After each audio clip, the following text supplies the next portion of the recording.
이 시간 온 마음을 다해 예배의 자리에 굳건하게 서신 우리 성도님 한 사람 한 사람을 주님의 이름으로 축복합니다. 믿음을 가지고 아멘으로 응답하시기 바랍니다. 평안하십시오. 성령 충만하십시오. 이 시간의 말씀과 예배의 모든 시간을 통하여서 주님이 주시는 그 사랑, 그 다양한 사랑의 모습을 온전히 다 경험하시고 그 사랑 안에서 세상에 주지 못하는 평안을 온전히 누리는 여러분의 복된 삶이 되기를 간절히 축복합니다. 간절히 축복합니다. 창세기 11장을 보면 여러분이 잘 아시는 바벨탑 이야기가 나옵니다. 바벨탑은 교만해진 인류가 하나님처럼 높아지고 흩어지지 않고 힘을 모으기 위해서 쌓은 탑이 바로 바벨탑입니다. 하나님은 그 교만해진 인간들을 심판하시고 더 이상 범죄하지 않도록 그들의 언어를 혼잡하게 만드셨어요. 그러니까 서로의 말을 못 알아듣게 하셨어요. 여러 가지 언어를 만드신 거죠.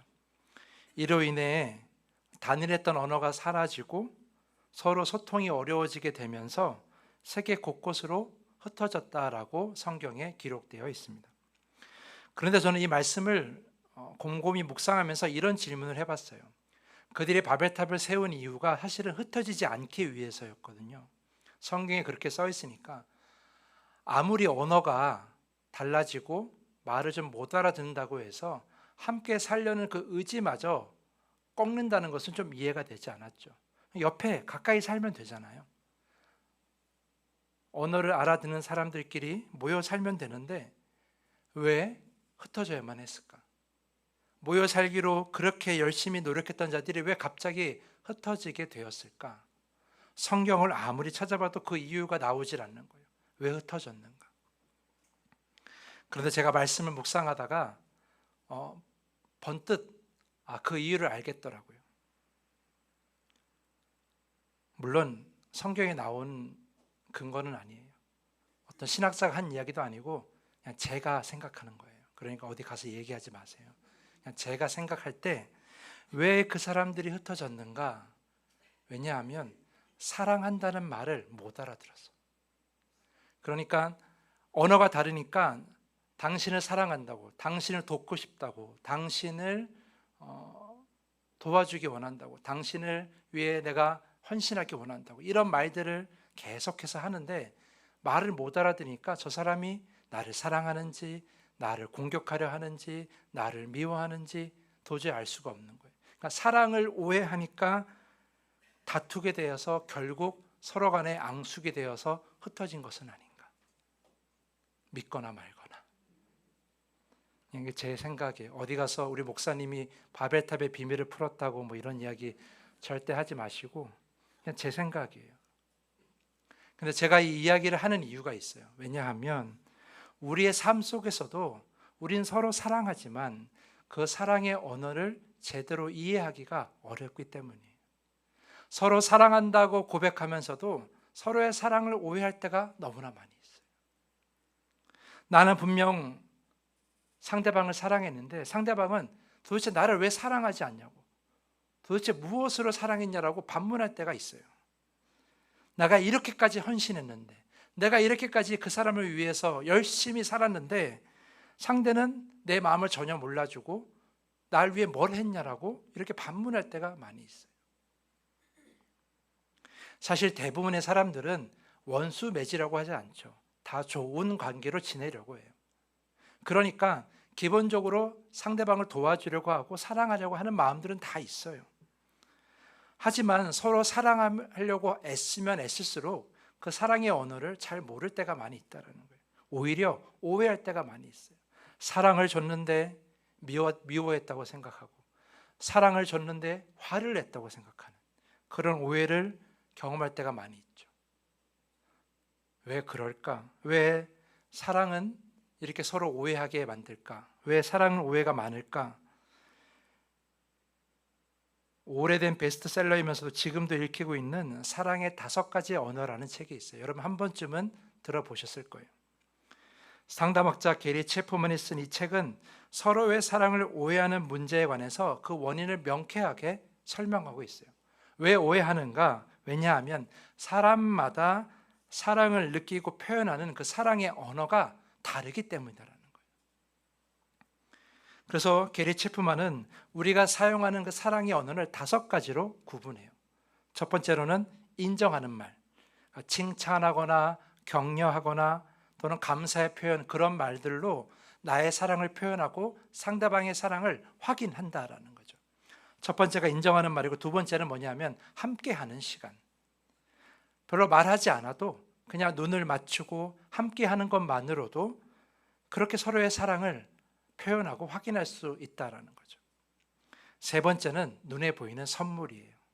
상대방이 원하는 것, 또는 상대방이 갖고 싶은 것, 그러한 것들을 생각하면서 준비한 선물, 그런 것들을 주고받는 것을 통해서 사랑을 확인한다라는 거죠. 네 번째는 봉사와 헌신이에요. 상대방이 힘들지 않도록, 상대방이 고생스럽지 않도록, 또한 상대방이 필요한 일들을 내가 대신 해주고 내가 대신 헌신하면서 그렇게 돕고 섬기는 걸로 사랑을 표현하고 확인한다. 그게 네 번째고요. 다섯 번째는 마지막으로 스킨십. 악수하고 안아주고 이렇게 토닥거려주고 그런 스킨십을 통하여서 그렇게 서로의 사랑과 관심을 확인하고 또한 표현한다라는 거죠. 5가지 언어가 뭐예요? 인정하는 말, 함께하는 시간, 선물, 봉사와 헌신, 스킨십, 이 5가지가 있다라는 거죠. 더 다양한 사랑의 언어가 있겠지만 크게 이 5가지로 나눌 수 있다라고 게리 체프만은 이야기합니다. 그런데 더 중요한 사실은 이거예요. 여러분 각각 이 5가지 언어를 다 동시에 사용하는데 사람마다 주로 사용하는 그 제1 언어가 하나씩은 다 있다라는 거예요. 예를 들어 어떤 사람은 인정하는 말을 자주 사용하고, 또 어떤 사람은 함께하는 시간을 더 많이 사용하고, 또 어떤 사람은 봉사와 헌신을 사용하고, 또 어떤 사람은 선물을 주는 걸 많이 사용한다. 또 어떤 사람은 스킨십을 사용한다. 이렇게 주로 한 가지를 사용한다라는 거예요. 그리고 그 한 가지가 내가 그렇게 베풀면 상대방도 나에게 그 한 가지로 베풀기를 바란다는 거예요. 내가 스킨십을 베풀면 상대방도 스킨십을 해주길 바라고, 내가 선물을 주면 상대방도 선물을 주기를 바라고, 그렇게 사랑의 언어를 내가 가진 언어로 이해하려고 한다는 거예요. 그러다 보면 오해할 수 있어요. 왜냐하면 상대방의 사랑의 언어는 다른데 내가 하는 언어가 선물이라 그래서 상대방의 선물을 주지 않으면 사랑하지 않는다라고 할 수가 없다라는 거죠. 왜냐하면 상대방은 선물이 아니라 다른 거를 줄 수 있기 때문이죠. 예를 들어서 제가 설명을 해볼게요. 남편과 아내가 있어요. 근데 남편은 사랑의 언어가 봉사와 헌신이에요. 그래서 늘 쉴 때마다 집안일을 도와주고 집안에 고쳐야 될 부분을 다 고쳐주고 구석구석 청소하고, 그렇게 아내의 하는 일을 또한 아이들이 하는 일을 도와주려고 하는 거죠.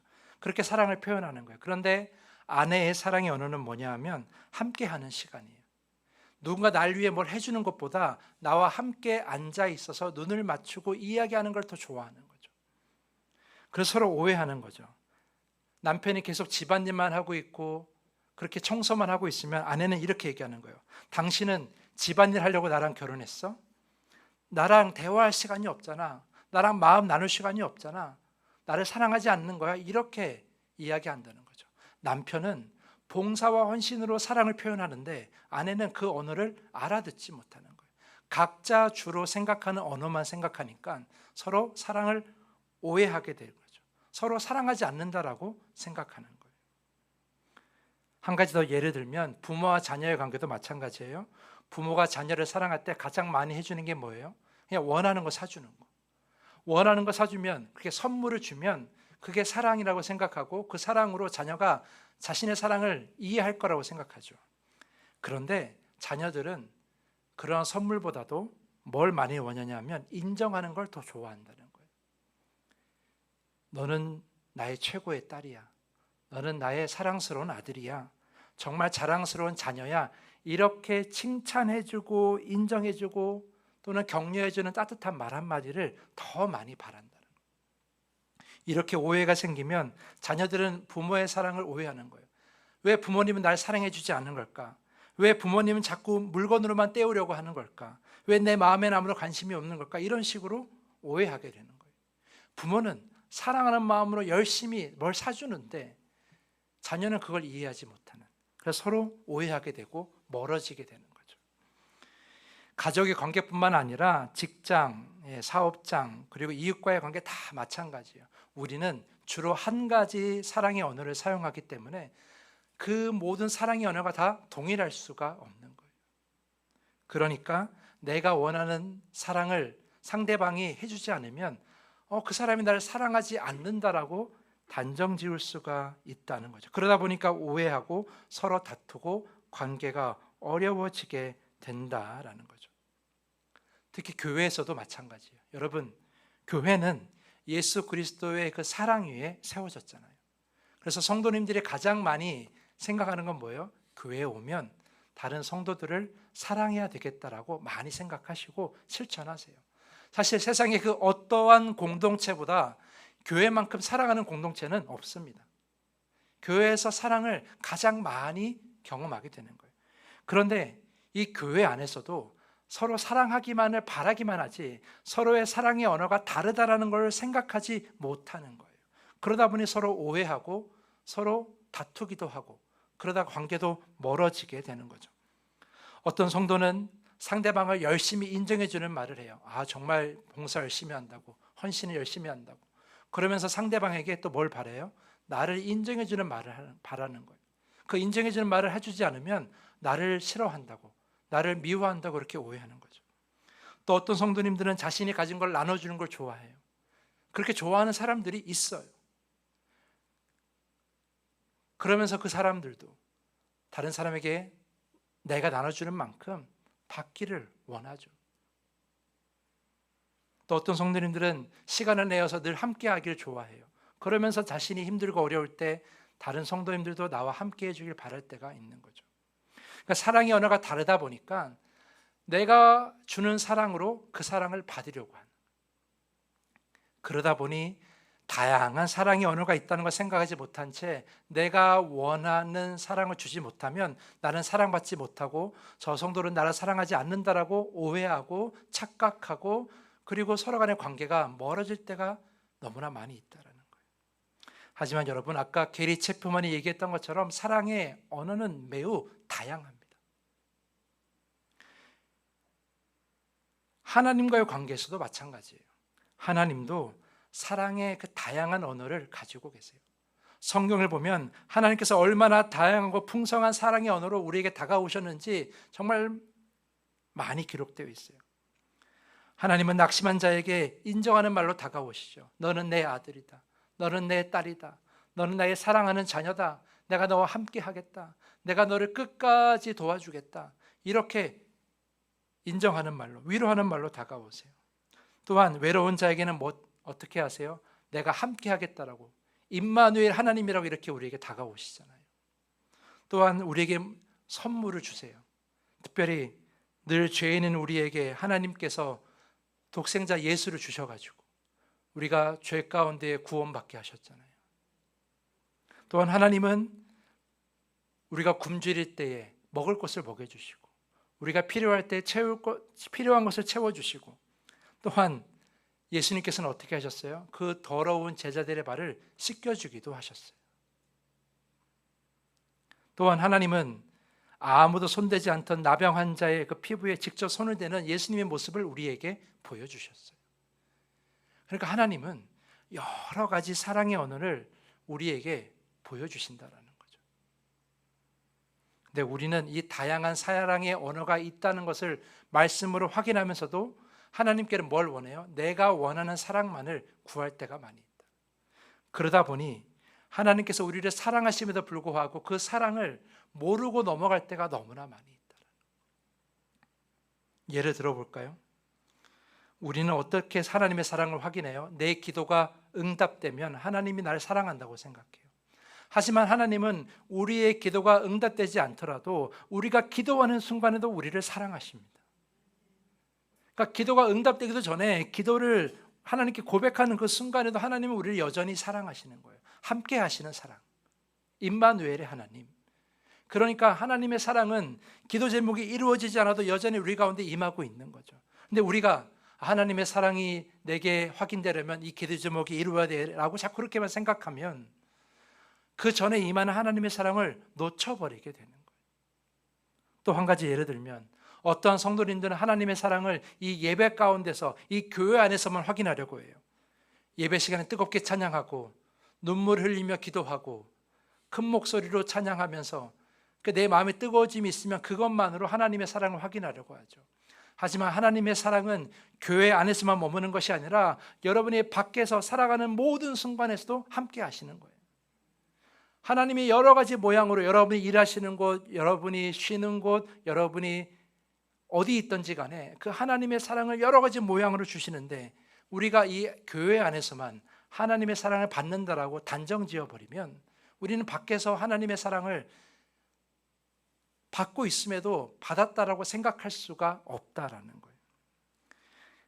사람은 한 가지의 사랑의 언어를 주로 사용하지만 하나님은 정말 다양한 사랑의 언어를 가지고 우리에게 다가오시는 줄 믿습니다. 성경 속에 그 다양한 이야기들이 많이 있잖아요. 하나님은 그 다양한 언어를 사용하시면서도 완벽하게 우리를 사랑하십니다. 왜냐하면 하나님은 완전하시기 때문에, 하나님은 전능하시기 때문에 그 하나님의 사랑은 다양한 모습으로 우리에게 다가와도 그 사랑은 결코 변하지가 않는다라는 거예요. 그러니까 하나님의 사랑 앞에서 내가 원하는 사랑만을 주장하는 것은 매우 어리석은 일이죠. 오늘 본문 말씀을 보면 그 어리석은 한 사람이 있어요. 자, 오늘 본문에 예수님께서 마르다와 마리아의 자매의 그 집에 방문하시게 되는데 두 자매는 정말 진심으로 예수님을 사랑했어요. 그래서 예수님을 집으로 초청했죠. 그런데 그 사랑을, 그 하나님 예수님의 그 사랑을 받는 태도는 매우 달랐다라는 거예요. 먼저 마르다는 자신이 원하는 사랑을 예수님께 강조했어요. 마르다의 사랑의 언어는 뭐예요? 바로 봉사와 헌신이에요. 마르다는 주님을 위해서 음식을 정성껏 준비합니다. 그리고 최고의 접대를 하기 위해서 정말 열심히 노력하고 있습니다. 여러분 오해하지 마십시오. 그 마르다의 사랑이 잘못되었다라는 게 아니에요. 마르다의 사랑은 봉사와 헌신이기 때문에 예수님을 위해서 그렇게 할 수 있어요. 그런데 마르다가 잘못한 게 뭐냐 하면 그런 자신의 봉사와 헌신을 알아주는 것이 예수님의 사랑이라고 착각한 거예요. 오늘 본문을 보면 예수님께서 그 마리아와 마르다, 그 집에 있는 모든 사람들에게 베푸는 사랑은 인정이 아니에요. 어떤 사랑을 주기 원하세요? 바로 말씀하시는 거예요. 말씀을 통해 사랑을 주시고자 하는 거죠. 특별히 오늘 본문 말씀이 어떤 상황이냐 하면 예수님께서 십자가를 지시기 위해 예루살렘을 올라가시는 그 가운데에 이 마르다와 마리아의 집에 들르신 거거든요. 그러면 십자가를 지시기 전에 그 구원의 소식을, 그 생명의 말씀을 한 번이라도 더 전하시려고 하십니다. 그 사랑의 마음을 담아서 그 말씀을 정말 간절하게 그 집에 있는 모든 사람들에게 전하신 거예요. 마르다의 동생 마리아는 예수님의 사랑이 말씀으로 나온다는 것을 알았어요. 그래서 어떻게 하고 있어요? 예수님 곁을 떠나지 않은 거예요. 언니가 마르다가 계속 눈치를 주고 음식을 나와 같이 준비해야 된다고 계속해서 이야기하지만 예수님 곁을 떠나지 않았어요. 왜냐하면 예수님의 사랑이 어디로부터 임하고 있어요? 말씀으로부터 임하고 있기 때문에. 사랑하는 성도 여러분, 그래서 마리아는 예수님의 말씀에, 다시 말해 예수님의 사랑에 집중한 거예요. 그리고 그 사랑을 온전히 지금 경험하고 있는 거죠. 근데 마르다는 자신이 예수님께 드려야 되는 사랑, 이 봉사와 헌신을 인정받고 싶었어요. 그 인정받는 것이 예수님의 사랑이라고만 생각했어요. 예수님은 그 마르다의 헌신과 봉사를 인정하지 않은 것이 아니에요. 오늘 본문 말씀 보면 41절 말씀에 마르다야 마르다야 이렇게 2번 부르시잖아요. 정말 사랑하는 마음으로 2번 부르신 거거든요. 마르다가 나를 위해서 저렇게 애쓰고 있다는 걸 모르신 것이 아니에요. 그런데 예수님이 안타까운 건 뭐래요? 지금 예수님이 마르다와 마리아와 그곳에 있는 모든 사람에게 주고 싶은 사랑은 인정이 아니라 뭐예요? 말씀이었다라는 거예요. 내가 말씀으로, 이 생명의 말씀으로 내가 너희에게 하나님의 사랑을 알게 하고 싶다고, 내가 이 생명의 말씀으로 너희들을 구원의 자리로 이끌고 싶다라, 그 사랑의 마음으로 이 자리에 오셨는데 마르다는 자신만이 인정받는 것이 사랑이라고 생각한 거예요. 그래서 예수님께 항변하지 않습니까? 왜 나 혼자 일하는 것을 두고 보고만 계십니까? 가서 마리아에게 나를 도우라고 말씀하셔야 되는 거 아닙니까? 계속 이렇게 이야기하는 거죠. 그 말에는 뭐가 담겨 있는 거예요? 주님, 나를 인정해 주십시오. 그게 담겨 있잖아요. 예수님이 그걸 모르는 것이 아니에요. 아셨지만 그러나 예수님은 더 좋은 사랑을 주고 싶으셨어요. 그게 바로 말씀이었다라는 거죠. 41절 42절 다시 읽어보면 마르다야 마르다야 내가 많은 일로 염려하고 근심하나 몇 가지만 하든지 혹은 한 가지만 해도 족하니라. 마리아는 이 좋은 편을 택하였으니 빼앗기지 아니하리라. 여러분 여기 좋은 편이라고 이 말에 편이라고 번역된 헬라어 원어는 메리스라고 하는데, 이 메리스란 말이 어떤 의미가 있냐면 유산, 유업이라는 뜻을 갖고 있어요. 그러니까 지금 예수님께서 좋은 유산, 좋은 유업을 주시려고 하는 거예요. 그게 하나님이 예수님을 통해 주시고자 하는 말씀이었다라는 거죠. 구원의 그 기쁜 소식을 마르다와 마리아와 그 모인 사람들에게 주시고자 하셨어요. 그래서 여기서 좋은 유업, 좋은 유산으로 표현하고 있는 거죠. 마리아는 그거를 뭐 한 거예요? 선택한 거예요. 하나님의 사랑이, 예수님의 사랑이 말씀으로부터 임한다는 걸 알고 그걸 절대로 빼앗기지 않고 그 사랑을 온전히 누린 거죠. 그래서 예수님은 마르다가 안타까운 거예요. 내가 주고 싶은 사랑은 말씀인데 너는 왜 다른 사랑을 요구하니? 그러면 마르다는 오해하잖아요. 예수님께서 날 사랑하지 않으시는구나. 그렇게 오해해서 하나님과 주님과 멀어질 수 있다는 거예요.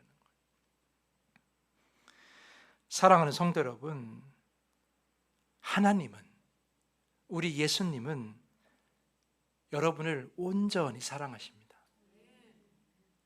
끝까지 사랑하십니다. 절대 그 사랑을 멈추지 않으십니다. 로마서 8장에 기록된 대로 세상 그 무엇도 하나님의 사랑에서 우리를 끊을 수 없다라고 약속하셨어요.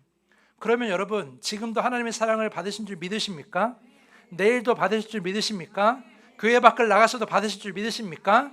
여러분이 자고 있어도, 여러분이 무슨 일을 하든지 간에, 여러분이 정말 고난 가운데 있을지라도 하나님의 사랑을 받으시는 줄 믿으십니까? 믿으셔야 되는 거예요. 어떠한 상황에서도 하나님의 사랑은 반드시 우리에게 임하는 줄 믿습니다. 그렇게 되면요, 그 사랑을 믿잖아요. 그러면 하나님의 사랑이 나에게 없다라고 생각하기 이전에 하나님의 사랑이 나에게 어떠한 모양으로 다가오는지를 찾게 되는 거예요. 성경에 있는 수많은 내용 속에서 하나님이 오늘 이 모습으로 나에게 다가오시는구나, 하나님 오늘 이 모습으로 나를 사랑하시는구나를 깨닫게 되는 거죠. 하나님은 1년 365일 평생 동안 우리를 사랑하시는데 우리가 하나님의 사랑을 경험하지 못한다고 말하는 것은 우리가 원하는 사랑만을 주장하기 때문이에요. 오늘 마르다처럼. 하지만 우리 하나님은, 우리 예수님은 가장 좋은 것으로, 여러분에게 필요한 것으로 여러분에게 사랑을 주실 줄 믿습니다. 그러니 여러분이 하나님 왜 저를 사랑하지 않으세요? 하나님 왜 저를 왜 가만히 내버려 두세요? 왜 하나님 저에 대한 사랑을 끊으셨어요? 이렇게 원망하기 이전에 하나님 반드시 우리를 사랑하실 텐데 그 사랑이 느껴지지 않아요. 주님 그 사랑을 알게 해주세요. 그 사랑을 내가 온전히 알게 해주세요. 이렇게 기도하시는 거예요. 그렇게 기도하면 반드시 하나님께서 그 사랑의 언어를 깨닫게 하실 거예요. 그리고 내가 너를 사랑하고 있다고, 내가 너를 끝까지 사랑하고 있다는 것을 반드시 경험하게 하신다라는 거죠. 그러니 우리에게 필요한 건 뭐예요? 하나님의 사랑이 변함없이 평생도록 우리에게 임하고 부어진다는 것을 반드시 신뢰해야 되는 거죠. 그 신뢰를 잃어버리면 하나님의 사랑을 찾을 수가 없어요. 찾으려고 하지도 않아요. 그냥 세상으로 나아가죠. 세상의 힘을 의지하게 되는 거예요. 그러면 그럴수록 하나님의 사랑은 더 경험하지 못하게 되는 거죠. 성경 속에 나와 있는 그 수많은 다양한 하나님의 사랑을 경험하기 원하신다면 여러분이 먼저 하나님의 사랑을 신뢰해야 될 줄 믿습니다. 내가 원하는 사랑이 아니라 주님이 주시는 그 온전한 사랑을 우리가 매 순간 받고 있다고 신뢰하셔야 되는 거예요. 사랑하는 더함교회 성도 여러분, 하나님의 사랑이 여러분에게 온전히 임하고 있으니 오늘 그 사랑을 온전히 경험하기를 간절히 축복합니다. 여러 가지의 모양으로 다가오는 그 하나님의 사랑을 하나도 빠짐없이 온전히 경험하길 간절히 축복합니다. 그리고 한 가지 더 부탁드리고 싶은 것은 성도와의 관계에서 사랑을 너무 의심하지 마십시오. 우리 더함교회 성도님들은요, 저를 닮아서 사랑이 참 많습니다. 인정하지 않으시는군요. 제가 보니까요, 우리 더함교회 성도님들이 다 저를 닮았어요. 사랑도 많고 얼굴도 잘생겼고 마음씨도 깊으시고. 아멘. 네. 정말 사랑이 많은 우리 성도님들이신데 가끔 내가 원하는 사랑만을 자꾸 주장하다 보면 그 상대방의 사랑의 언어를 오해하고 놓칠 때가 많이 있어요. 그런데 우리 더함교회 성도님들은 사랑하기를 애쓰고 계시니 여러분이 먼저 상대방의 사랑의 언어가 나와 다를 수 있다는 것을 인정하시기를 부탁을 드리겠습니다. 인정하시면 그 다음부터 관심이 생겨요. 그러면 저 성도는 나를 어떻게 사랑할까?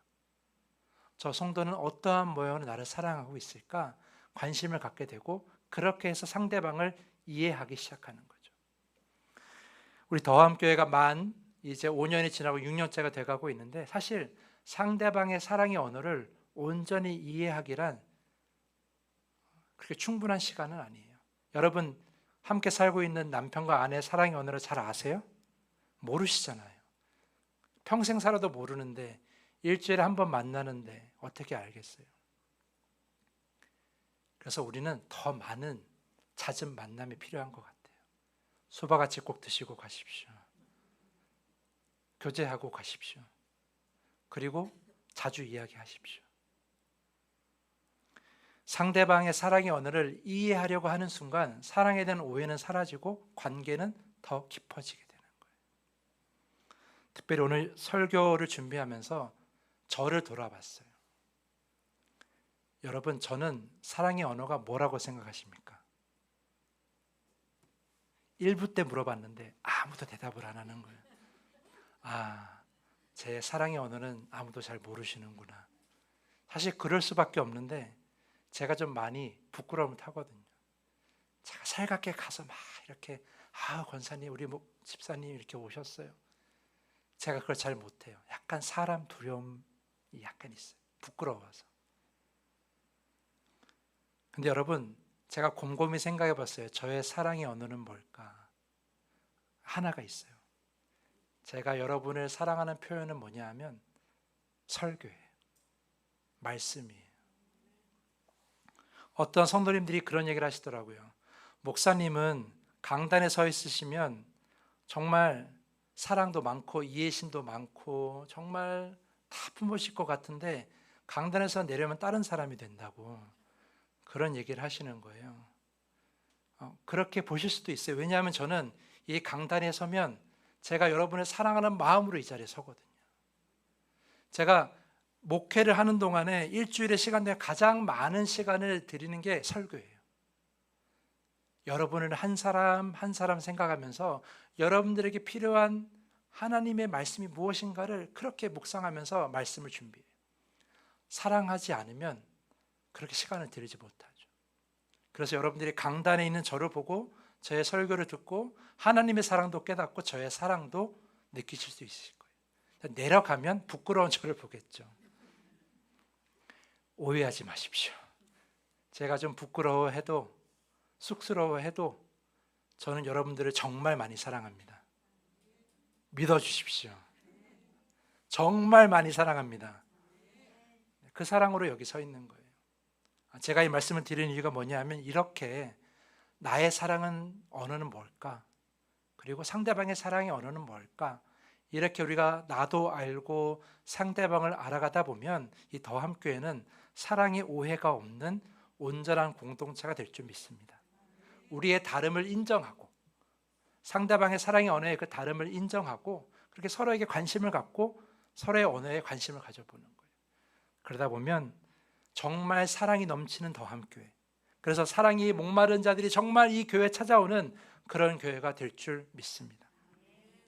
그런 여러분 많이 만나시고 자주 이야기 나누시고 예배 끝나면 바로 집에 가지 마시고 1층에 모여서 얼굴 한 번 더 보시고 얘기 한 번 더 나누시고 그렇게 서로의 모습을 확인하면서 서로의 사랑의 언어를 확인하면서 그렇게 사랑이 넘치는 이 더함교회가 되기를 간절히 축복합니다. 말씀을 마치겠습니다. 이제 다짐의 기도를 드리겠습니다.